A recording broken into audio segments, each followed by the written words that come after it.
Tony Tukumbo Fernandez show is all about promoting the true life and success stories of African and Caribbean achievers around the world. If there's a product or initiative you wish to share, feel free to give us a call. The number is 0788 280 9005. Very warm welcome to all our listeners around the world. You're welcome to the Tony Tukumbo Fernandez show, and we're live here at the city of Bradford, here with Dr. Shahid Islam, who continues to create great legacies in this wonderful city.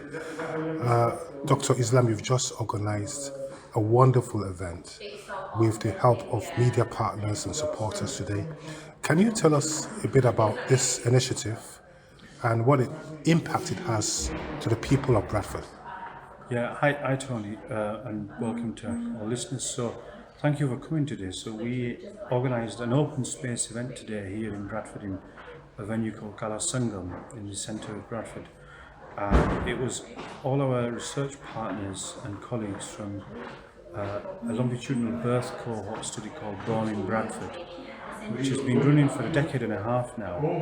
And it originally started as a birth cohort study whereby we were recruiting people and following them for purposes of observation to see like what makes certain children and families healthy and thrive, and why do some communities and some families struggle. So we've been doing research around that for a number of years, and it's now expanded to so many different projects. As you saw here earlier today, we had a jump project which is about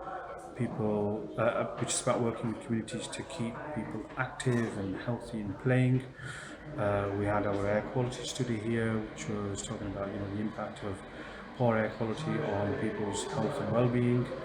We had our genes and health study looking into the impact of how genes affect people. We've had our food studies. We've had a variety of projects here. So the idea is we produce research which is helpful to our communities and to our residents, so so policymakers can benefit and our communities can benefit from the research that we produce.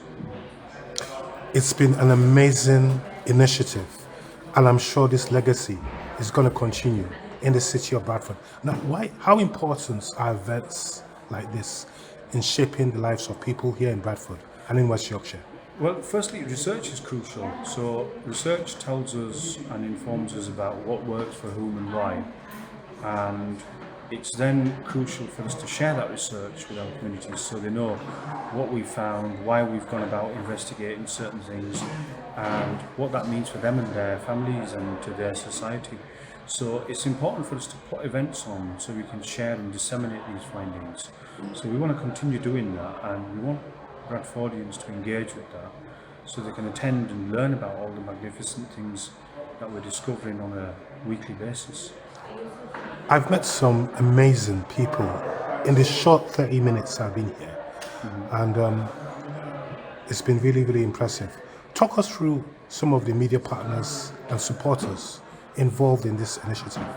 So there's obviously your good self who has advertised this event through your platform. We've had Bradford for Better advertise it. We've had all our community WhatsApp groups post a poster about the open space event.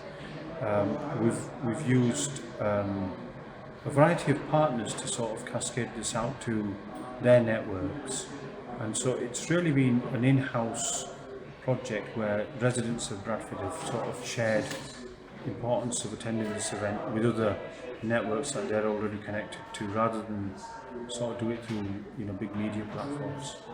What is the long-term vision of this amazing initiative? So the vision is to continue to work with our communities to continue producing research which is not only helpful to our residents and citizens in Bradford, but also is helpful to other cities which are similar to ours in terms of demographics. So you saw today that we have people from Tower Hamlets here today. Tower Hamlets is a borough in London, has same sorts of issues as Bradford, and so people from there have come to learn a little bit about what we've been doing here, and how they can sort of in some ways learn from that, but also replicate the same ideas. But I guess the most important thing with research is nobody owns research; it's everybody's. So, and that includes you and I and the communities that we serve. And so we want that to be the new way forward. In that we want our citizens to become citizen scientists. We want our communities to become members who co-produce our research with us. And so that will be the legacy, I think, but also all the findings that we produce, which then influence policymakers such as councils and schools and businesses and, just parks and landscapes and all of those sorts of services that you and I all depend on.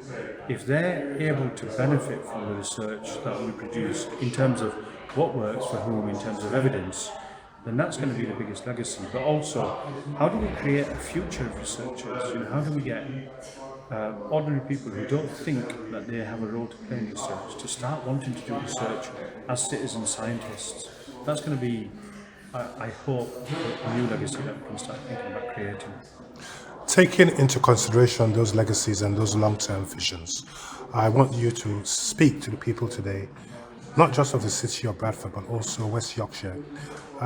People who want to get involved or even collaborate with this initiative on a larger scale. How can they reach you? So we have quite an up-to-date and active website, www.borninbradford.org.uk. We have our Twitter feed, we have our Facebook pages, we have a variety of ways that people can engage with us.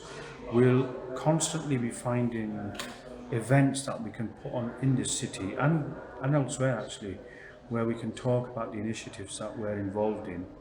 And in many of those cases, there'll be opportunities for people to connect with us and say, we can join you on that. So we're going from this idea of, we're moving away from the idea of researchers producing research towards researchers working with policymakers, with our communities to produce research, which then benefits everybody. So always look for the opportunities, whether there's science festivals, whether there's open space events, whether there's surveys to complete, whether there's meetings that are taking place which are to do with Born in Bradford. Please engage with us because we really want that to happen. On a very final note, what message do you have for people who are born in Bradford, and what message do you have friends of people born in Bradford? So Bradford is a thriving city with so much amazing stuff going on. We've got the capital of culture for 2025. We've got some amazing spaces in terms of our parks and road infrastructure, and we've got a huge multicultural community which is very welcoming to people. We're the city of sanctuary, we're the city of community spirit, I often say. We're the city of research, as many of my colleagues and I say, and we're a city which is forward in our thinking. We really want to use and bottle that energy up and put it into all the forms that we've got, whether it's research, whether it's community spiritedness, whether it's involvement and engagement. And so I want every Bradfordian to sort of be part of that journey with us, and I think that's what will create a thriving and energetic city. Keep up the amazing work you're doing at the moment. I only met you last year, and I'm so proud of you. Thank you Keep so much. shining all the way. Thank you so much. Thanks for coming along and sharing and your insights about what works and what matters. So thank you for doing that. God bless you.